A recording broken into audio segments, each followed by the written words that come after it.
할렐루야. 인사 나누겠습니다. 반갑습니다. 참 잘 오셨습니다. 오늘은 교회력으로 종료 주일입니다. 예수님께서 예루살렘에 입성하신 것을 기념하는 날, 온 세계 교회가 기념하며 지키는 주일이죠. 공생의 기간 주로 갈릴리 지역에서 사역하셨던 예수님, 이제 마지막 사역지로 예루살렘을 정하셨는데 오늘 본문 말씀이 바로 그 시작입니다. 예루살렘은 옛날 다윗 왕이 이 지역을 점령하고 이름을 다윗의 도성이라 부른 데서 시작됩니다. 그 후 이 도시는 인류 역사에 이름을 널리 알리고 시간적으로 3000년이라는 긴 세월을 같은 자리에 존재하는 도시가 되었습니다. 따라서 예루살렘은 역사적으로, 종교적으로 또는 정치적으로도 매우 중요한 의미를 지닌 도시라고 할 수 있죠. 지금까지 적지 않은 영웅들이 이 도시를 점령하기 위해서 애를 썼습니다. 강대국들의 정치적인 야망의 목표물이 되어서 끝없이 순환을 겪어온 도시가 바로 이 예루살렘입니다.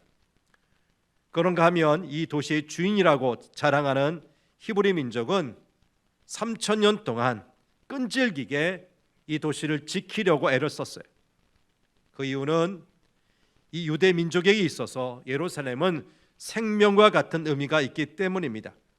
근데 그것은 정치적 의미가 아닌 종교적, 신앙적 의미를 말합니다. 히브리 민족은 이 예루살렘을 하늘나라의 그림자라고 생각했습니다. 근데 지금은 전 세계에 흩어진 그리스도인들도 예루살렘을 천국으로 비유해서 말하죠.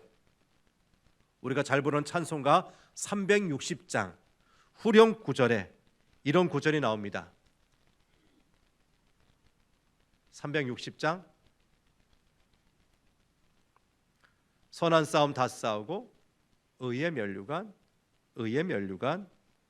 받았으리라. 선한 싸움 다 싸우고 의의 면류관 어디에서? 천국이 아니라 예루살렘 성이라고 분명히 노래하고 있어요. 그러니까 예루살렘을 하늘나라의 그림자로 표현하고 있는 것입니다. 그런데 지난 3000년 동안 예루살렘은 통치자가 수없이 바뀌는 순환의 역사를 겪어왔어요. 기원전 722년에는 아시리아 제국, 587년에는 바벨로니아 제국에게 점령을 당했습니다. 그 다음엔 페르시아가 이 도시를 점령했습니다. 기원 후 70년에는 로마의 장군 티투스에 의해 멸망당하여 로마 제국의 손에 들어갔지만 130년에는 하디리안에 의해서 무너진 이 예루살렘이 다시 재건되었습니다. 하지만 637년에는 다시 이슬람 교도들에게 점령당하고 1099년에는 십자군에 의해서 또다시 주인이 바뀌었습니다. 1517년 이 도시는 터키군이 점령을 하고 1917년에는 연합군에 의해서 또 주인이 바뀌게 되었습니다. 그리고 우리가 잘 알듯이 지난 수십 년 동안 팔레스타인과 유대인들의 가장 격렬한 싸움이 현장이 되고 있는 상처투성의 도시가 바로 예루살렘입니다. 어떻게 보면 하루도 편할 날이 없는 전쟁의 역사를 지닌 도시지요. 지금 세계적으로 유명한 뉴욕이나 런던 혹은 우리나라 서울과 비교하면 보잘것없이 작은 도시인데 정치적으로 무엇이 그렇게 중요한지 수많은 영웅들이 끝없이 이 예루살렘 정복을 목표로 군대를 몰고 그곳을 찾았습니다. 기원전 330년경 정치적인 야망을 가지고 예루살렘을 탐하는 군인이 있었습니다. 알렉산더입니다. 20세라는 젊은 나이에 절대 권력자로 군림한 그의 목표는 사람이 존재하는 지구상의 모든 땅을 점령하여 전 세계를 다스리는 것이었습니다. 그런 자신이 점령하는 도시마다 자신의 이름을 붙였는데 알렉산드리아라는 이름의 도시가 세계 무려 70곳이나 된답니다. 다른 정치인들과 마찬가지로 알렉산더 대왕도 군대를 앞세워 예루살렘은 침략했는데 힘이 없던 이 도시는 하루아침에 알렉산더에게 점령당하고 말았어요. 그때 알렉산더는 자기가 침공한 모든 도시 가운데 이 예루살렘을 점령한 것을 가장 기쁘게 생각한다는 말을 했고요. 그러자 샬롬의 도시라고 하는 이 평화의 도시는 숨도 크게 쉬지 못하는 공포와 죽음의 도시가 되고 말았습니다. 알렉산더는 칼의 힘으로 이 예루살렘을 정복한 것입니다. 그런데 역사의 주인이신 하나님은 그를 인류 역사의 영원한 영웅으로 만들어 주시지 않았습니다. 그는 다시 예루살렘에서 출발해서 동쪽으로 세력 확장을 위해 원정길에 올랐는데 33세라는 젊은 나이에 모래밭에 열병으로 쓰러져 세상을 떠나고 말았어요. 그로부터 300년이 지났습니다. 이 예루살렘을 정복하려고 또 다른 젊은이가 그곳에 나타났습니다. 그가 바로 갈릴리 지방을 중심으로 하나님 나라를 소개하며 하나님 나라를 위해 자신의 삶을 바치며 제자들을 가르치던 예수님입니다. 오늘 읽은 말씀은 예수님이 예루살렘으로 올라오는 장면을 소개하고 있습니다. 지금 예수님이 올라오고 계신 이 길은 과거 오랜 세월 동안 수많은 영웅들이 야심을 품고 올라가던 바로 그 길입니다. 300년 전 알렉산더가 칼을 번쩍이며 수십만의 군대를 이끌고 말발굽 소리를 요란하게 하고 군가를 부르며 위압감 있게 올라가던 길, 지금 예수님이 올라가고 계세요. 근데 예수님은 지금까지 그 도시를 정복하고자 그 길을 올라왔던 세상의 수많은 영웅들과 전혀 다른 모습으로 올라가고 있어요. 상처받은 곳, 상처받은 사람들을 기름을 부어 치료하여 사랑과 평화가 넘치는 천국을 만들기 위해서 예루살렘 땅을 밟으시는 거예요. 예루살렘 사람들을 노예로 만들기 위해서 올라가시는 것이 아니라 그들에게 참 자유와 해방을 주시려고, 그래서 주인으로 살게 하시려고 가시는 것입니다. 예수님이 예루살렘으로 돌아가시자 사람들은 열렬히 예수님을 환영했습니다. 마치 전쟁에서 이기고 돌아온 개선 장군을 맞이하듯이 열광했습니다. 9절 하반절 말씀을 읽어보죠.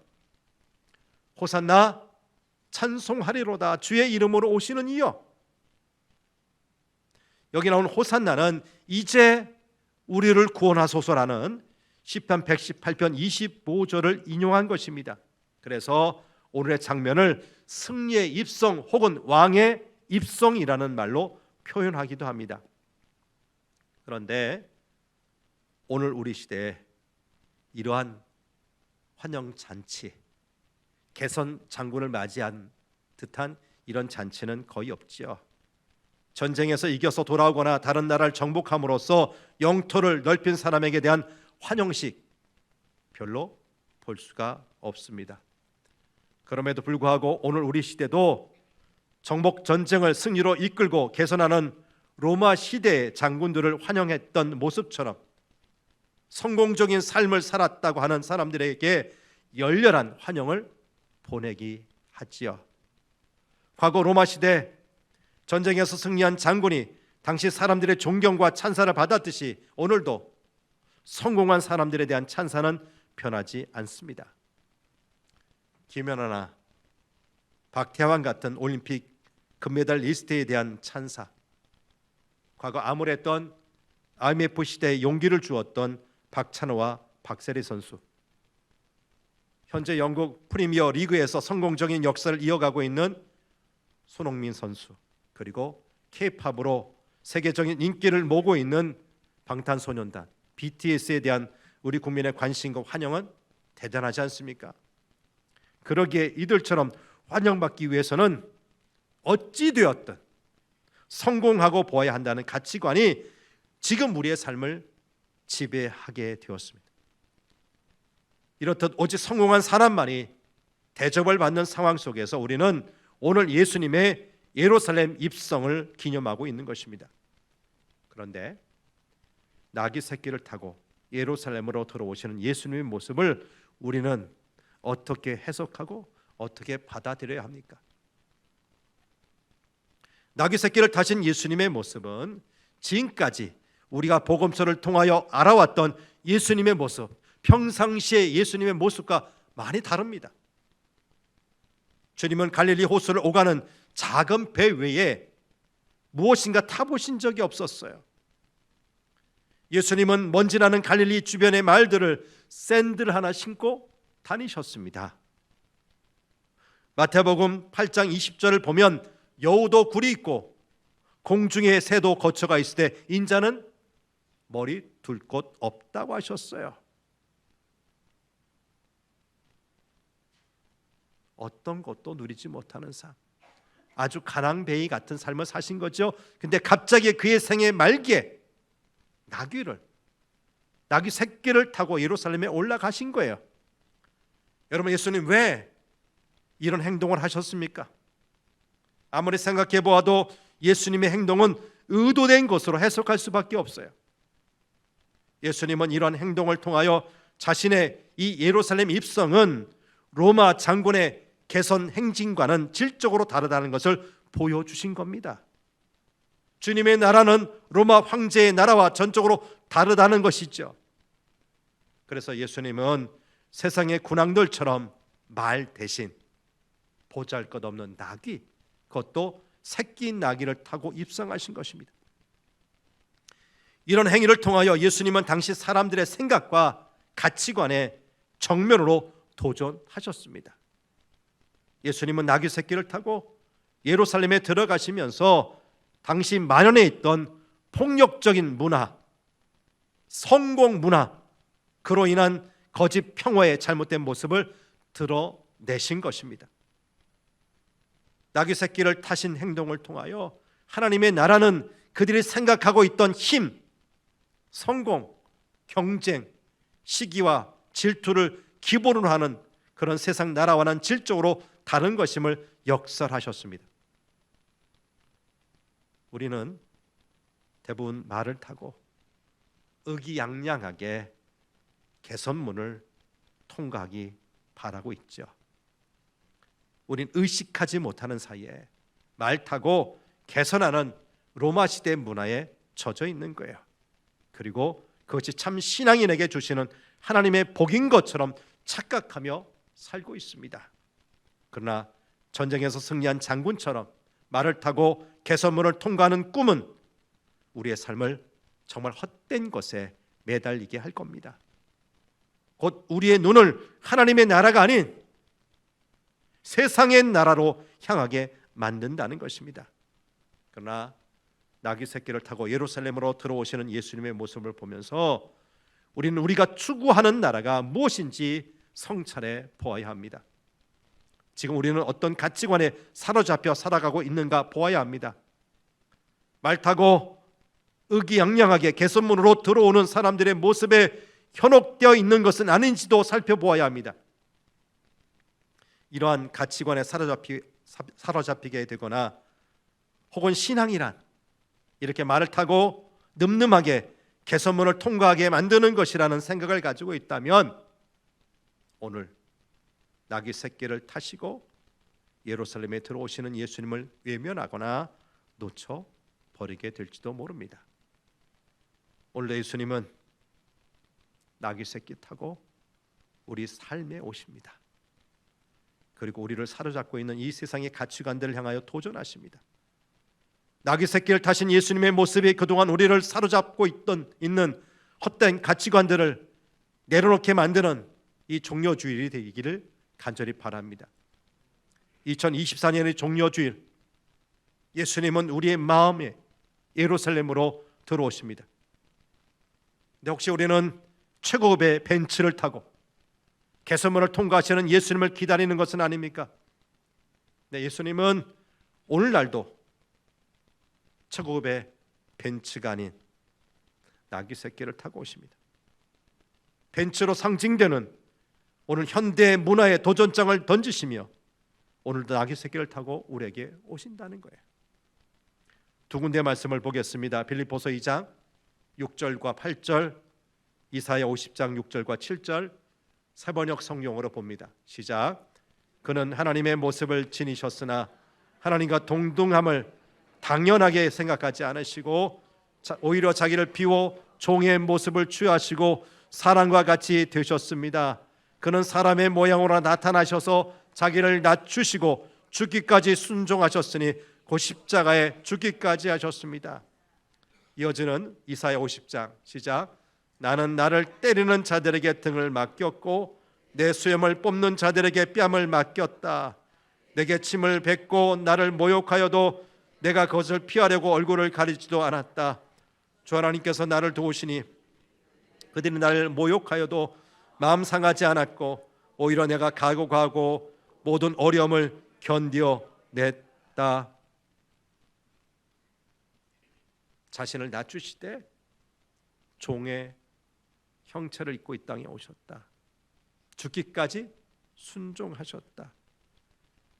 수염을 뽑는 자들에게 뺨을 맡기고 침을 뱉고 나를 모욕하여도 그것을 피하려고 하지 않았다. 예수님의 삶을 요약해서 이야기하는 말씀 아닙니까? 말탄 예수님, 이 시대 우리 언어로 따지면 벤츠를 타신 예수님이 아니라 나귀 새끼를 타신 예수님입니다. 곧 고난의 십자가를 짊어지시려고 우리 삶에 오시는 예수님을 놓쳐서는 안 된다는 말씀입니다. 그러므로 오늘의 종료주일은 우리를 지배하고 있는 세상의 가치관을 하나님 나라의 그곳으로 조금이라도 씻어낼 수 있는 시간이 되기를 바랍니다. 정말 우리가 참 성도라면 나귀 새끼를 타신 예수님의 그 행동, 겸손한 행동을 따라갈 수 있어야 할 겁니다. 이렇게 나귀 새끼를 타고 우리 삶으로 들어오시는 예수님을 우리 삶의 가장 소중한 곳으로 모셔드리고 예수님과 함께 살아감으로 영원한 부활의 기쁨에도 참여하는 우리 모든 성도들 되시기를 간절히 바랍니다. 하나님 아버지,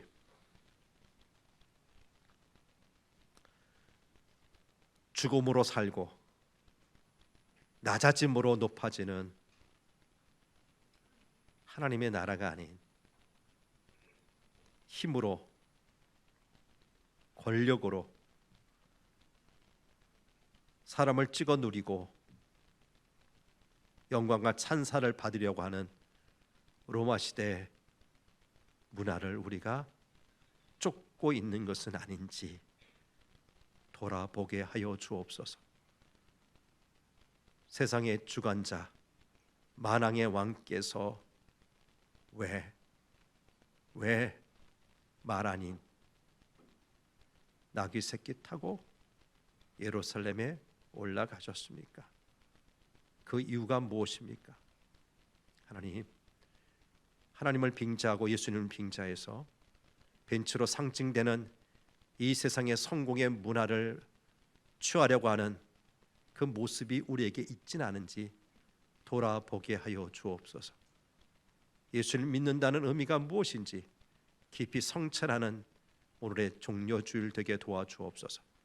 더 이상 세상의 성공을 바라고 예수님을 믿는 것이 아니라 겸손한 예수님을 통해서 이 땅에 이루고자 하시는 그 하나님 나라 바라보게 하시고 그곳에 참여할 수 있도록 우리도 나귀 새끼 타신 예수님을 따라가는 귀한 믿음의 성도의 삶을 살게 하옵소서. 우리 구주 예수님 이름으로 기도합니다. 아멘.